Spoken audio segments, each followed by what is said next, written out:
प्रिय विद्यार्थियों, Vande Mataram. Current affair श्रृंखला नवंबर माह भाग 7, जिसमें आज हम 20 और 21 नवंबर 2021 के 10 महत्वपूर्ण प्रश्नों पर बात करेंगे। शुरू करते हैं पहले प्रश्न के साथ।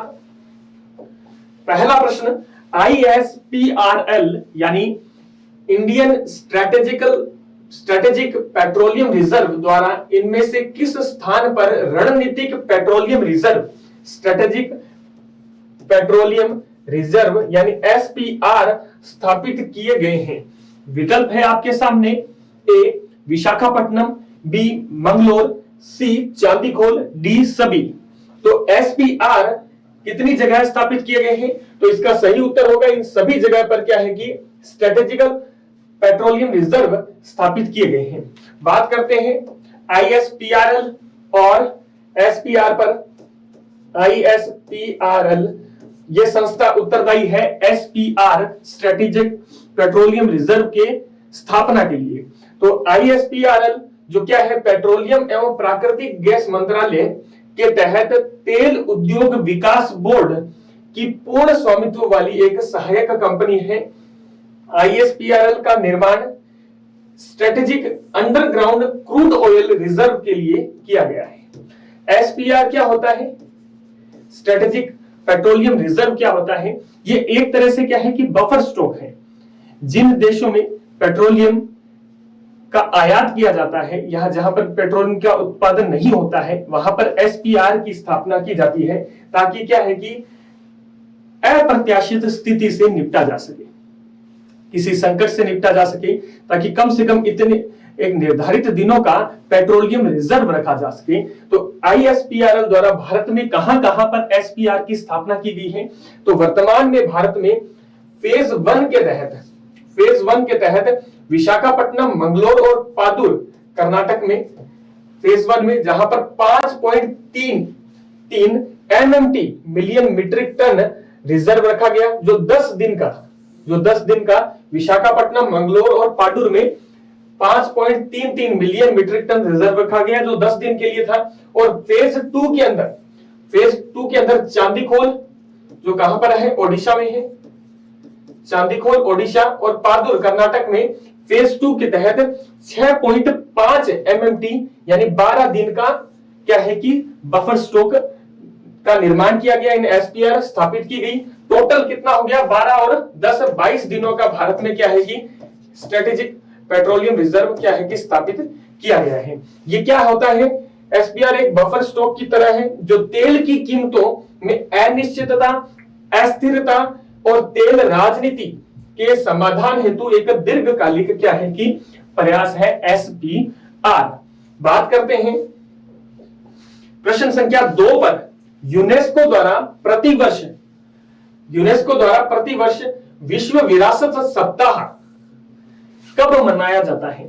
विकल्प है ए 19 से 25 नवंबर, बी 25 से 31 नवंबर, सी 13 से 20 नवंबर, डी 1 से 7 नवंबर। तो विश्व विरासत सप्ताह कब मनाया जाता है? यह मनाया जा रहा है अब 19 से 25 नवंबर के मध्य यूनेस्को द्वारा विश्व विरासत सप्ताह मनाया जाता है। यूनेस्को द्वारा 19 से 25 नवंबर प्रतिवर्ष यह सप्ताह मनाया जाता है। उद्देश्य क्या है इसको मनाने का? सांस्कृतिक विरासत के प्रति जागरूकता और उनके संरक्षण को बढ़ावा देना। और भारत में यह सप्ताह मनाने के लिए उत्तरदायी कौन सी संस्था है? भारत के अंदर ASI द्वारा आर्कियोलॉजिकल सर्वे ऑफ इंडिया, जो कल्चर मिनिस्ट्री के अंतर्गत आता है, यह सप्ताह आयोजित करता है। वर्तमान में बात करें यूनेस्को की वर्ल्ड हेरिटेज साइट पर, तो विश्व धरोहर स्थल के अंदर यूनेस्को के कौन शामिल है?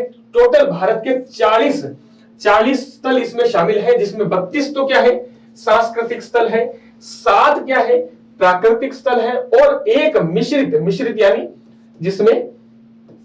जिसको सांस्कृतिक और प्राकृतिक दोनों में रखा गया है। ये कौन सा है? किसको रखा गया है? कंचनजंगा जो नेशनल पार्क है उसको मिश्रित श्रेणी में रखा गया है। वो भी हाल ही में 3940वां यानी धौलावीरा जो गुजरात में है, और रामप्पा मंदिर, इन दोनों को क्या है, ये भी हाल ही में यूनेस्को की वर्ल्ड हेरिटेज साइट में शामिल किया गया है। बात करते हैं प्रश्न संख्या 3 पर। केंद्रीय आवास एवं शहरी मंत्रालय द्वारा जारी स्वच्छ सर्वेक्षण 2021 में, स्वच्छ सर्वेक्षण 2021 में कौन सा राज्य प्रथम स्थान पर रहा है? विकल्प है आपके सामने राजस्थान, मध्य प्रदेश, छत्तीसगढ़ और केरल। तो कौन सा राज्य स्वच्छ सर्वेक्षण 2021 जो कौन आयोजित करता है? आवास और शहरी मंत्रालय केंद्र सरकार का। तो कौन सा राज्य इस बार पहले पर रहा? छत्तीसगढ़ स्टेट जो है इस बार पहले स्थान पर रहा है।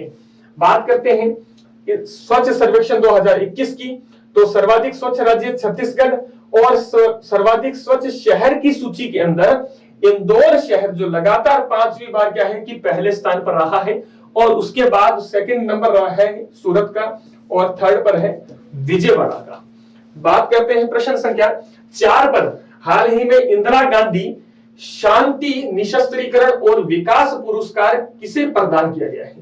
यानी इंदिरा गांधी पीस प्राइज भी बोला जाता है इसको, तो पूरा नाम है इसका इंदिरा गांधी शांति निशस्त्रीकरण और विकास पुरस्कार किसे प्रदान किया गया है? विकल्प है ए डेविन एटनबर्ग, बी प्रथम एनजीओ, सी मनमोहन सिंह, डी यूएनएचसीआर। तो इस वर्ष 2021 का क्या है कि इंदिरा गांधी शांति निशस्त्रीकरण और विकास पुरस्कार किसे दिया गया है? यह दिया गया है प्रथम नाम के एनजीओ को। प्रथम संस्था है, एनजीओ है जो शिक्षा के क्षेत्र में, गुणवत्तापूर्ण शिक्षा के क्षेत्र में कार्य करता है, उसको यह पुरस्कार दिया गया है। 1986 में 1986 के अंदर यह स्थापित हुआ इंदिरा गांधी पीस प्राइज, जिसको कौन देता है? Indira Gandhi memorial trust. Indira Gandhi memorial trust द्वारा यह प्रदान किया जाता है। 1986 में पहला पुरस्कार किसे दिया गया था?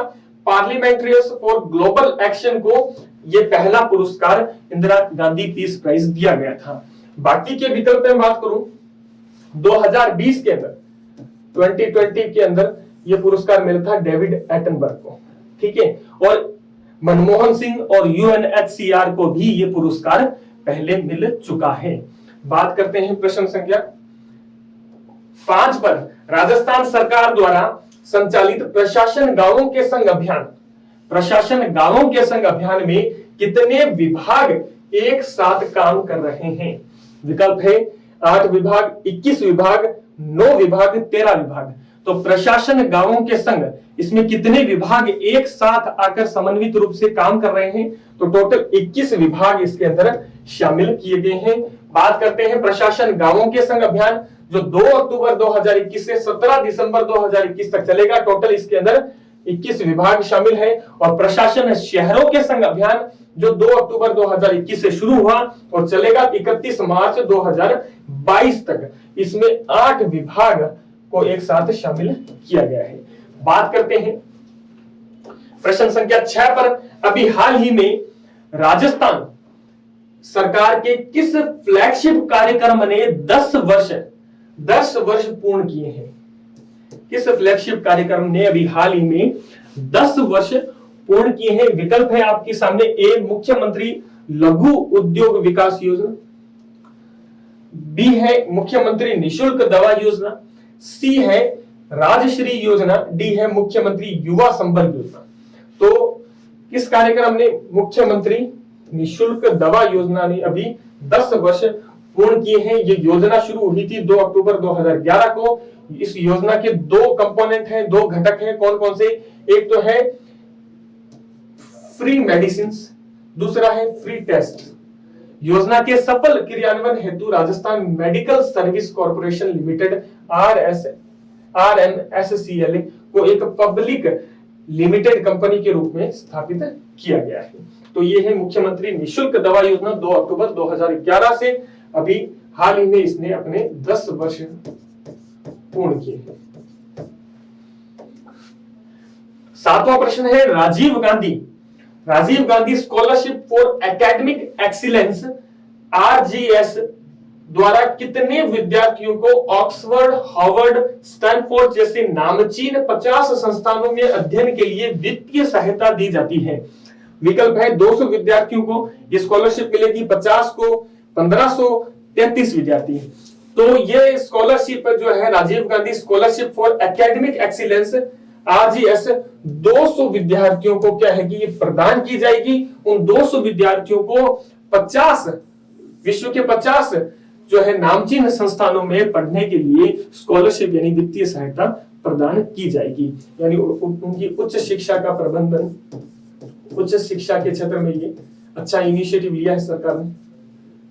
ठीक है, अगर कोई भी इन विदेशी संस्थानों से, इन 50 संस्थानों से अपनी ग्रेजुएशन करना चाहता है, पोस्ट ग्रेजुएशन करना चाहता है, PhD कार्यक्रम करना चाहता है, तो इस हेतु उनको उनकी पूर्ण वित्तीय सहायता क्या है कि सरकार द्वारा दी जाएगी। बात करते हैं प्रश्न संख्या 8 पर। राजस्थान सरकार द्वारा महात्मा गांधी दर्शन म्यूजियम और Mahatma Gandhi institute of governance and social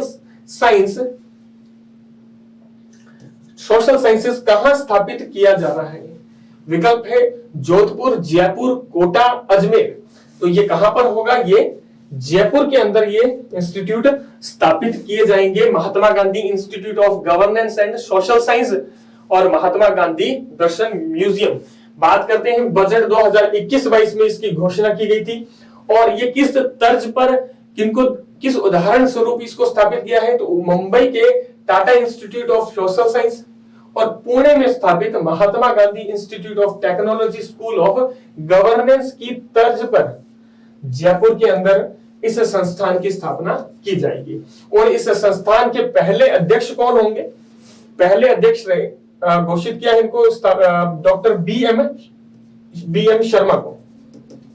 doctor BM Sharma को पहला अध्यक्ष क्या है कि बनाया गया है, नियुक्त किया गया है। और BM शर्मा कौन है? ये RPSC के क्या है कि एक्स चेयरमैन, भूतपूर्व चेयरमैन रह चुके हैं। BM शर्मा RPSC के पूर्व चेयरमैन भी रह चुके हैं, ये इस संस्था के पहले अध्यक्ष होंगे। बात करते हैं प्रश्न संख्या 9 पर। राजस्थान सरकार द्वारा international centre of excellence in panchakarma कहां स्थापित किया जा रहा है? विकल्प है जयपुर, उदयपुर, बाड़मेर, जोधपुर। तो international centre of excellence in panchakarma स्थापित हो रहा है जोधपुर के अंदर। और जोधपुर में कहां पर? जोधपुर में ये स्थापित होगा डॉक्टर सर्वपल्ली राधाकृष्णन राजस्थान आयुर्वेद विश्वविद्यालय जोधपुर में इस इंस्टीट्यूट की स्थापना की जाएगी। वेलनेस टूरिज्म और आयुर्वेद को बढ़ावा देना, इसका उद्देश्य क्या है? वेलनेस टूरिज्म और आयुर्वेद को बढ़ावा देने के लिए इसको डॉक्टर सर्वपल्ली राधाकृष्णन राजस्थान आयुर्वेद विश्वविद्यालय जोधपुर में इस सेंटर की, इस पंचकर्मा सेंटर की क्या है कि स्थापना की जा रही है। बात करते हैं प्रश्न संख्या 10 पर। राजस्थान पर्यटन उद्योगों को, राजस्थान पर्यटन उद्योग संबल योजना, राजस्थान पर्यटन उद्योग संबल योजना के संदर्भ में आपको सत्य कथन बताना है। विकल्प है ये कोविड से प्रभावित पर्यटन उद्योगों को संबल प्रदान करने के लिए 25 लाख रुपए तक का ऋण उपलब्ध करवाता है। दूसरा है उपलब्ध ऋण पर 9% ब्याज अनुदान उपलब्ध होगा। तो कौन सा सत्य है? तो इसमें ये दोनों ही विकल्प क्या है कि A और B दोनों ही विकल्प क्या है कि सत्य है। और इसके साथ साथ ये 9% का ब्याज अनुदान तो प्रदान करता है और शुरुआती 3 वर्ष में 1% अतिरिक्त ब्याज अनुदान भी, ये अनुदान अलग से भी देगा। 3 वर्ष के लिए 1% अतिरिक्त भी ब्याज अनुदान देने का इसमें प्रावधान किया गया है। तो इस योजना का नाम है राजस्थान पर्यटन उद्योग संबल योजना। तो कक्षा को विराम देते हैं। जय हिंद, जय भारत।